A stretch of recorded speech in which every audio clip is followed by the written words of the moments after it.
So with the royal wedding just days away, people up and down the country are planning their street parties. It's been a while since the last royal wedding, and people are making sure that they celebrate this one in style.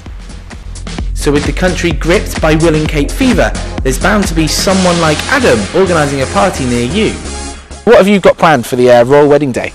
Well, we're organising a street party. We're going to have tables set out on the street's going to be shut.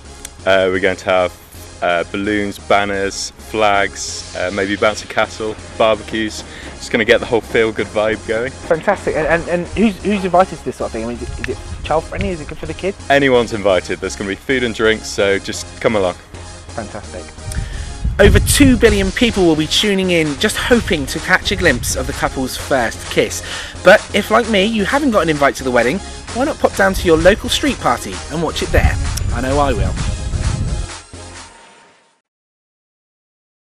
So the big day has finally arrived, and Kate and Will have now pledged their vows and are a married couple. And people up and down the country are starting their street parties. Where better to have one than in Kate's hometown of Bucklebury.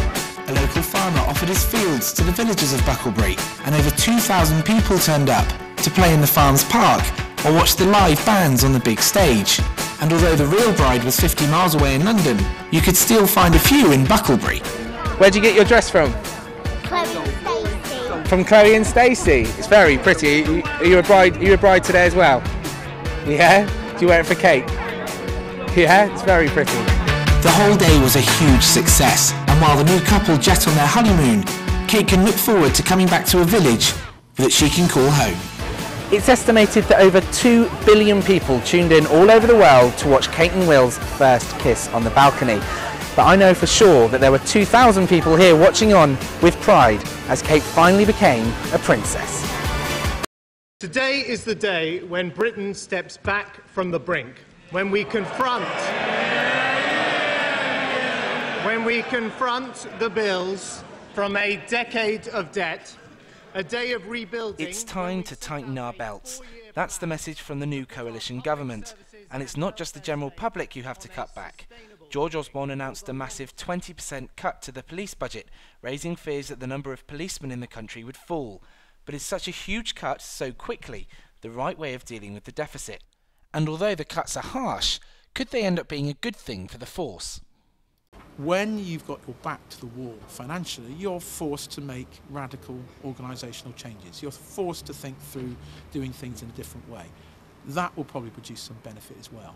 But if you like seeing lots of police officers, if you like seeing them around in your community, it's probably going to be more difficult to see them in 5 years' time than it is now.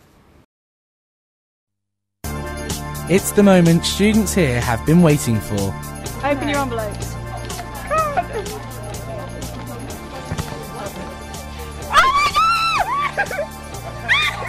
What have you got, guys?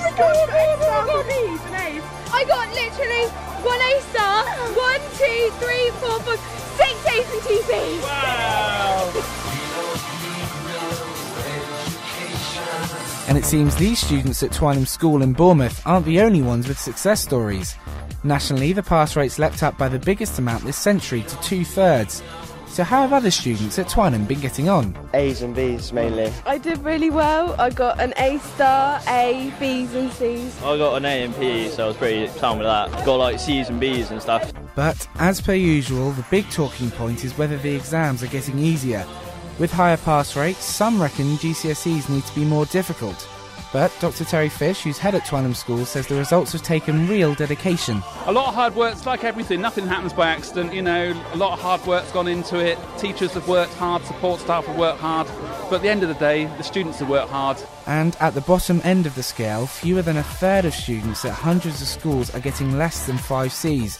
Whatever your results though, there's people out there to help you, and here's Richard Shaw from Bournemouth and Poole College. There's a whole range of courses that they can do depending on their GCSE results. The main thing is not to panic, think carefully about the next step and come into the college for advice. And here's one teenager who's definitely put in the effort. This year I've got 6 A stars and 4 A's, but I've got my 2 A stars from last year. Today I sort of got up and was like, there's no, I'm going to be right. I'm going to be fine with whatever I get. It's not going to be that good.